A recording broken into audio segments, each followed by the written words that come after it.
Person में है, कुछ में नहीं है। This protein is similar to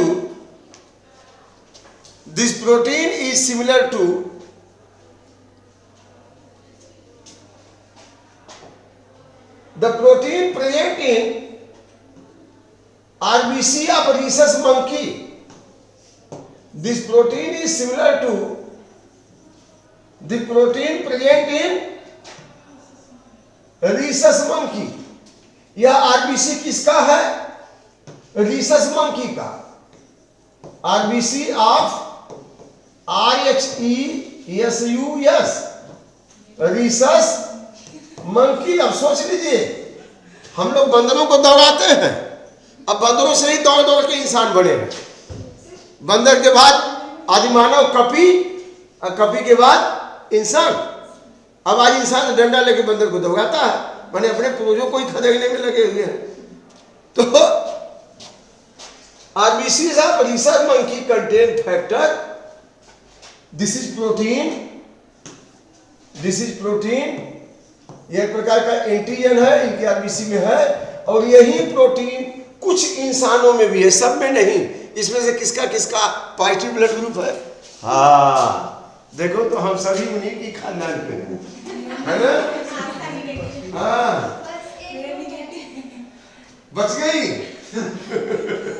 ठीक है, कोई बात नहीं, हम भी पॉजिटिव हैं।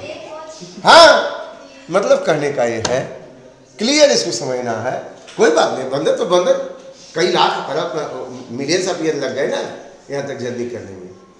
तो यह protein RBC of Rhesus monkey में है, और वैसे ही प्रोटीन 1000 लोगों में, 10,000 लोगों में किसी किसी में पाई जाती है। तो भले उनका ब्लड ग्रुप ए हो, अगर वह प्रोटीन है तो ए पॉजिटिव, नहीं है तो निगेटिव। समझ आ गया? बी है और प्रोटीन है तो पॉजिटिव, नहीं है तो निगेटिव। ए बी है, प्रोटीन है तो पॉजिटिव, नहीं है तो निगेटिव। ओ है, प्रोटीन है तो पॉजिटिव, नहीं है तो निगेटिव। अब रीसस मंकी की प्रोटीन इंसान में है, तो उस प्रोटीन को कुछ नाम नहीं मिला तो क्या कह दिया गया? RH। यहाँ रीसस में RH है ना, RH है, तो उसी के आधार पर RH फैक्टर का। समझ आ गया? तो इसीलिए इसको RH पर लिख लीजिए। This protein is called as RH factor.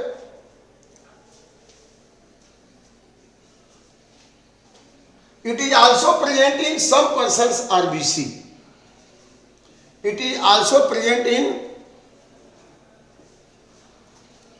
some persons of RBC of some person, है ना?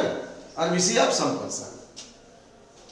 And the person in which RBC contain RH factor,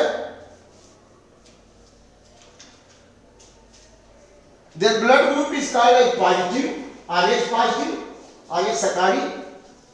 Their blood group is called as RH positive। जिसमें RH factor है, उनके blood group को क्या कहेंगे बेटा? RH positive. और जिसमें RH फैक्टर नहीं है, उनको कहेंगे RH निगेटिव। तो बच्चों, आज हम लोग बात कर रहे थे ब्लड ग्रुप के बारे में और RH फैक्टर के बारे में। अभी अभी आपने देखा यहाँ पे कि हमारे पास ये 4 ब्लड ग्रुप हैं हमारे आरबीसी में। अगर एंटीजन ए है तो प्लाज्मा में बी ब्लड ग्रुप ए हो जाएगा। एंटीजन बी है आरबीसी के मेम्ब्रेन में, तो ब्लड प्लाज्मा में एंटीबॉडी ए और ब्लड ग्रुप बी हो जाएगा।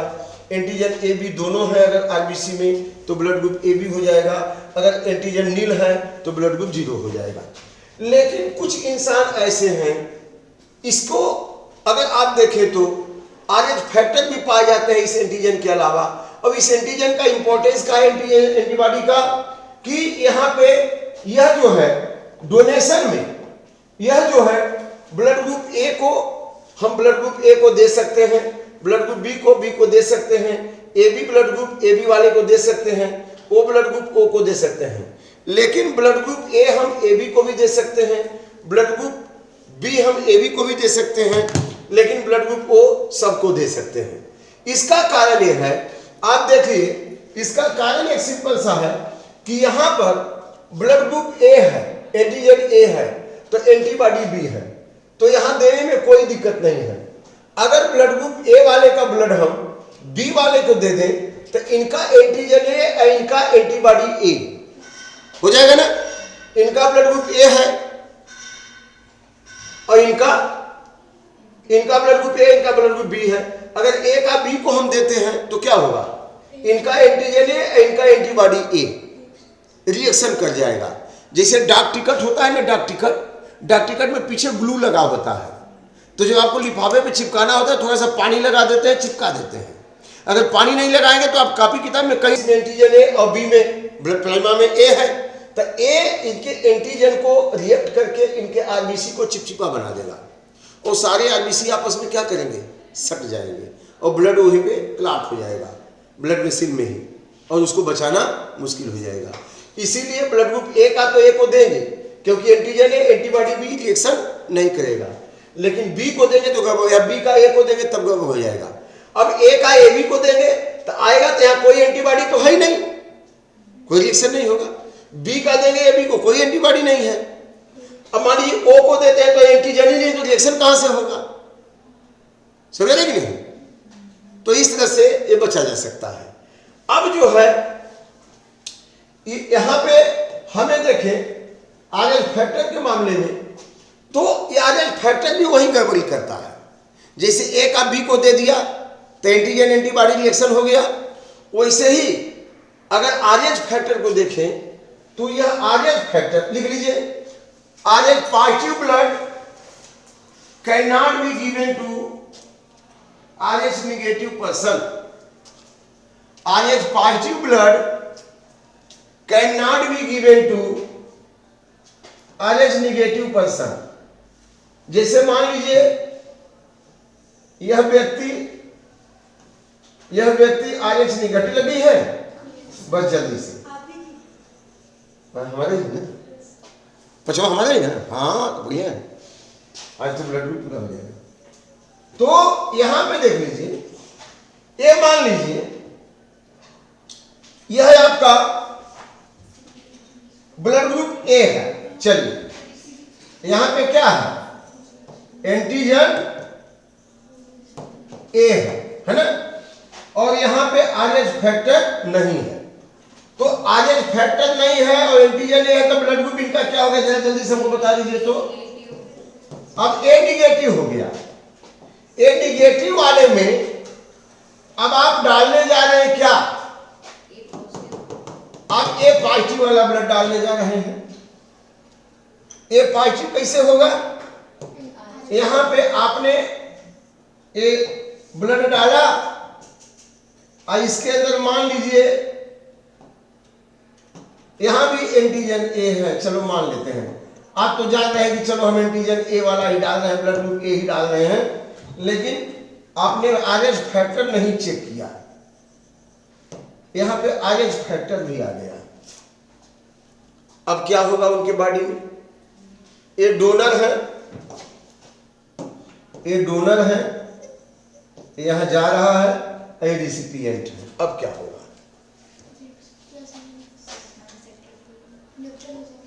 इनके बॉडी में किसी भी आरबीसी में आरएच फैक्टर नहीं है, लेकिन आपने ऐसा ब्लड डाला जिसमें आरएच फैक्टर है। इसका मतलब इनके बॉडी के ब्लड के लिए बिल्कुल विपरीत हो गया। विपरीत हो गया कि नहीं हो गया। जैसे एक छोटा सा बच्चा है, मिर्चा नहीं खाता है, अचानक उसके खाने में मिर्चा ढेर सारा डाल दिए, अब वो क्या करेगा, बन्ना के दौड़ने लगेगा, मुंह में तीखा लगेगा ना, परेशान हो जाएगा कि नहीं हो जाएगा। और जो खा रहा है मिर्चा उसको कोई फर्क नहीं है ना। एक आदमी कोई ऐसा है जो थोड़ा बाहुबली टाइप है, उसके घर में बहुत सारी बंदूकें हैं, तोपे हैं, सब हैं। और एक आदमी एकदम साधु महात्मा एकदम भक्त है, उसके घर में एक छोटा सा छुरी भी नहीं है। अब अचानक से उसके घर में कोई AK-47 ले जाके रख दे और जगेगा, देखेगा तो क्या स्थिति उसकी होगी, एकदम हड़बड़ा जाएगा। तो यहां पे कोई आरएच फैक्टर नहीं है, आपने AK-47 डाल दिया उसके बॉडी में, मतलब आरएच फैक्टर डाल दिया, तब इनके खिलाफ वहां पे एलर्जी रिस्पांस उत्पन्न होगा, इनके खिलाफ एंटीबॉडी बनाएगा। ये समझ लेगा कि एंटीजन है तो फॉरेन कोई आ गया है, तो खतरनाक चीज आ गया, उसके लिए एंटीजन है ना, फॉरेन प्रोटीन है ना, है कि नहीं? तो अब इनके बॉडी में इसके खिलाफ क्या बनेगा? एंटीबॉडी बनना शुरू हो जाएगा। ये तुरंत इनके बॉडी में, इनके ब्लड में एंटीबॉडी बनना शुरू हो जाएगा।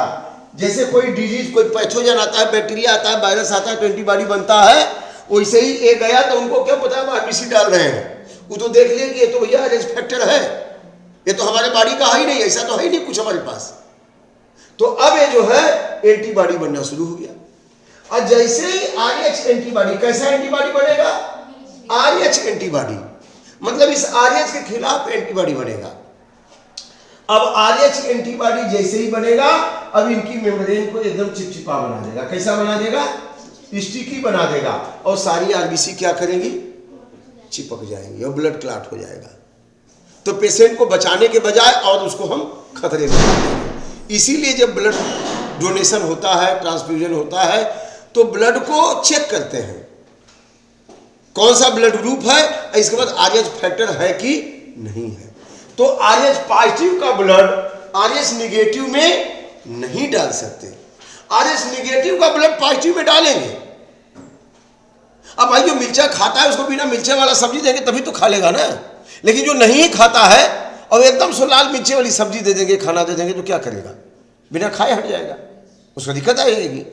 तो वही चीज मैं कह रहा हूं कि आरएच फैक्टर वाला ब्लड गया तो इनके बॉडी में आरएच एंटीबॉडी बनने लगेगा और वो ब्लड को क्लॉट कर देगा। समझ में आ रहा है बात?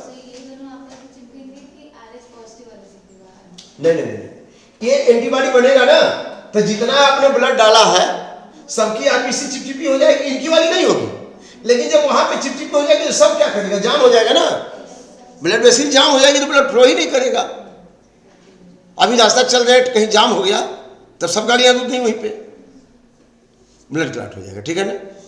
तो अब लिखिए,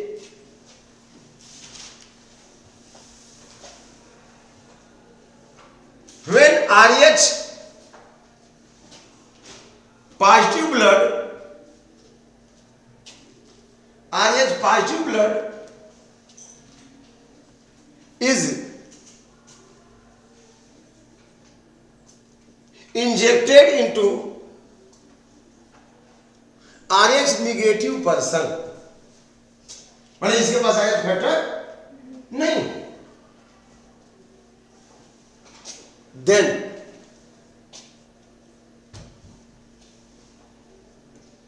in the body of RH negative person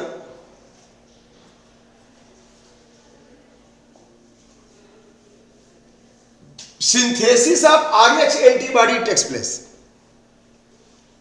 Synthesis of RH antibody takes place. किसकी सिंथेसिस हो जाएगी बेटा? RH एंटीबॉडी की।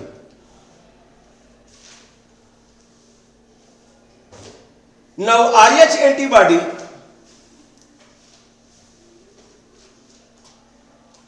interact with RH antigen, RH antigen है वहां, रिएक्ट विथ RH एंटीजन,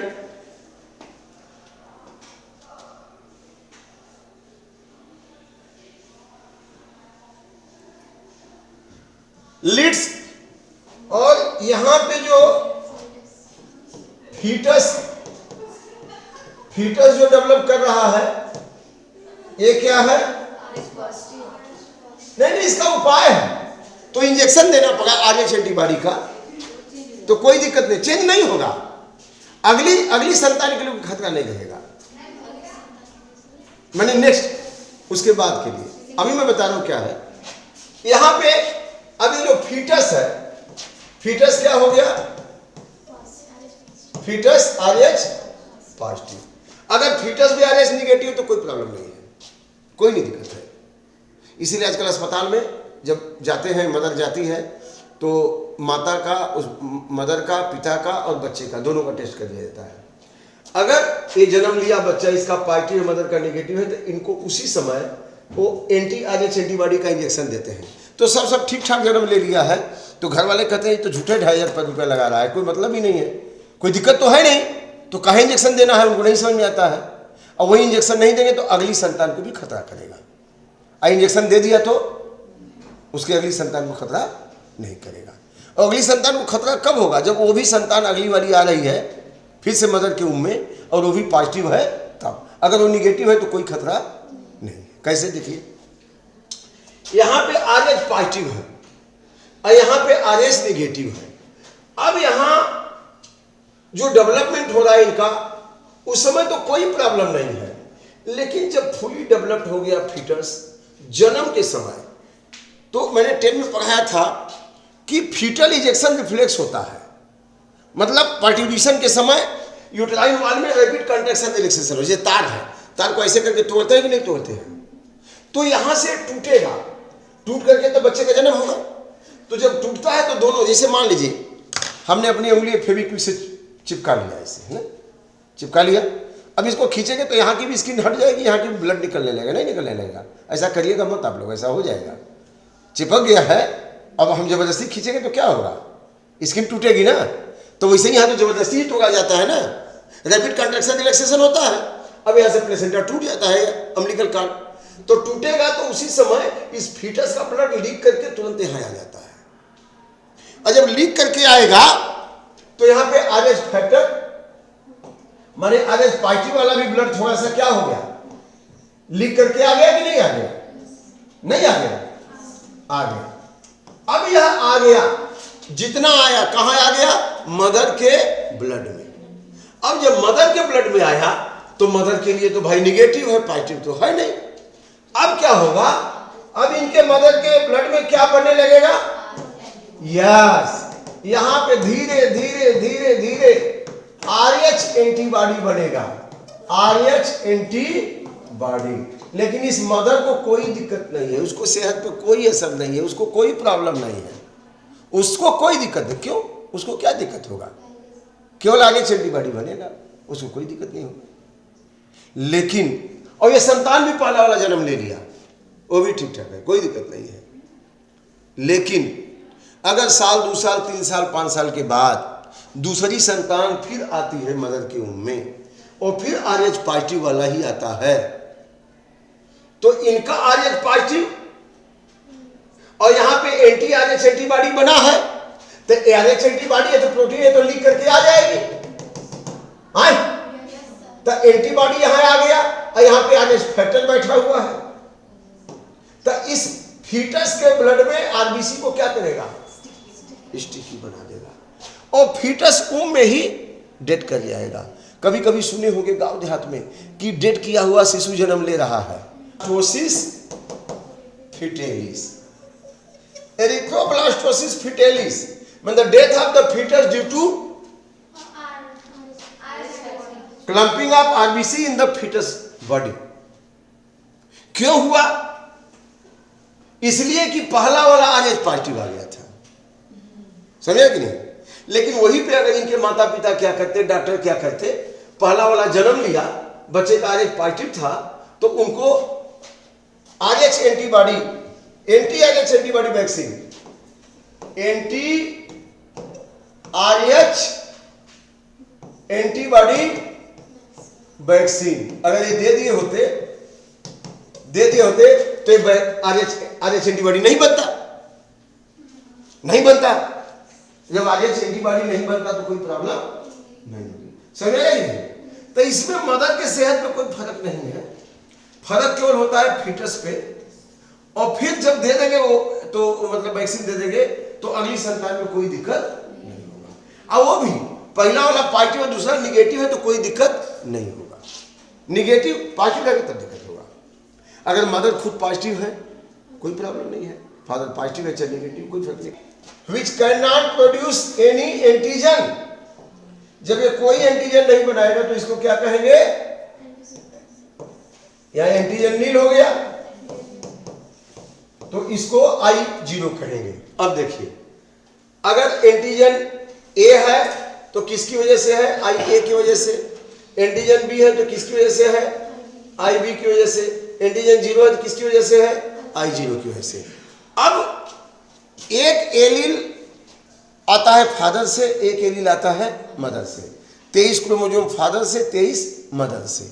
मान लीजिए किसी बच्चे में IA, किसी बच्चे में मान लीजिए फादर से IA आ गया और मदर से भी IA आ गया, तो ब्लड ग्रुप क्या हो जाएगा? A। अगर किसी बच्चे में फादर से IA आया और मदर से क्या आ गया? I0, तब भी ब्लड ग्रुप क्या होगा? A, क्योंकि A का तो कोई मतलब ही नहीं है, I0 का तो कोई मतलब नहीं, तो कोई एंटीजन बना नहीं रहा है, तभी तो यही एंटीजन यही बनेगा ना। अगर मान लीजिए फादर से आ गया IB और मदर से भी आ गया IB, तो ब्लड ग्रुप क्या हो जाएगा? अब फादर से आ गया IB, मदर से I0, तभी क्या होगा? B। समझा नहीं कि नहीं?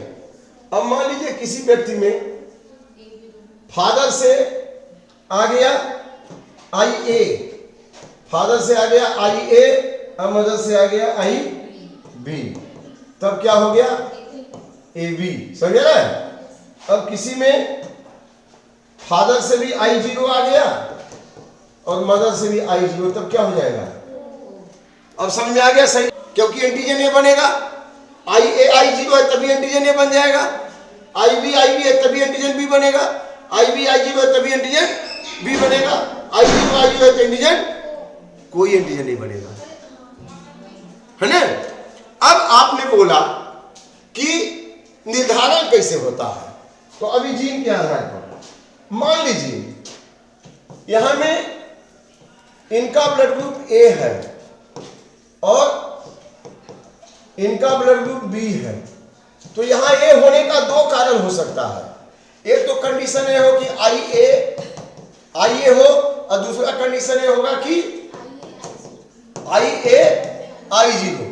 अब यहां B है तो दो कंडीशन होगा, एक तो IB हो या दूसरा कंडीशन होगा IB I0 हो। तो अगर IB है तब तो हर परिस्थिति में इनका ब्लड ग्रुप क्या होगा?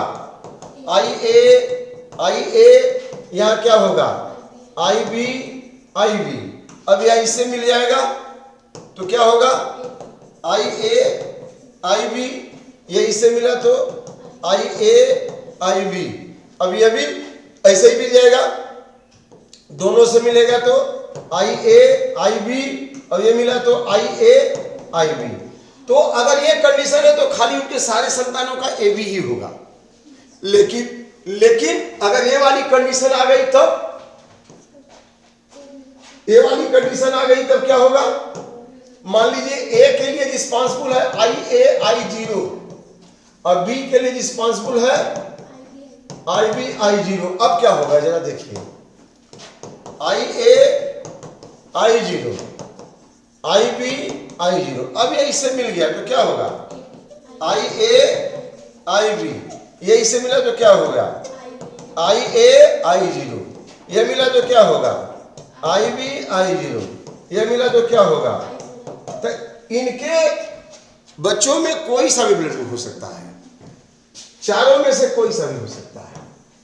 जैसे IA I0 IB I0, तो IA IB I0 IA I0 I0। तो अब यहाँ पे क्या हो गया जरा बताइए? ब्लड ग्रुप A हो गया, ब्लड ग्रुप B हो गया, हाँ यहाँ AB है, AB है, यहाँ A है और यहाँ चारों में से कोई भी ब्लड ग्रुप हो सकता है, ठीक है ना। लेकिन अगर किसी का ब्लड ग्रुप A है और मदर का 0 है या फादर का 0 है मदर का A है, तब क्या होगा? तब उनका B और AB नहीं हो सकता कि होगा? लिखिए, फिर blood group of father is B and mother is 0, तब क्या होगा? तो उनका A नहीं होगा, है ना। फादर का ब्लड ग्रुप B है और मदर का 0, क्या लिखा? तब क्या चांस होगा जरा बताइए। मान लीजिए यहां पे B है तो IB I0 भी हो सकता है या IB IB भी हो सकता है। और यहाँ पे इनका O है, यहाँ B है, इनका O है, तो यहाँ क्या होगा? अब इनकी संतानों में केवल कौन सा ब्लड ग्रुप हो सकता है? IB I0 I0 I0, तो यहाँ IB I0 I0 I0, फिर IB I0 I0 I, मतलब इनकी संतानों में केवल B होगा या 0 होगा, A और AB नहीं होगा। समझ रहे कि नहीं? इस तरह से डिटरमाइन कर सकते हैं। ऐसे ही A और O का कर दीजिए।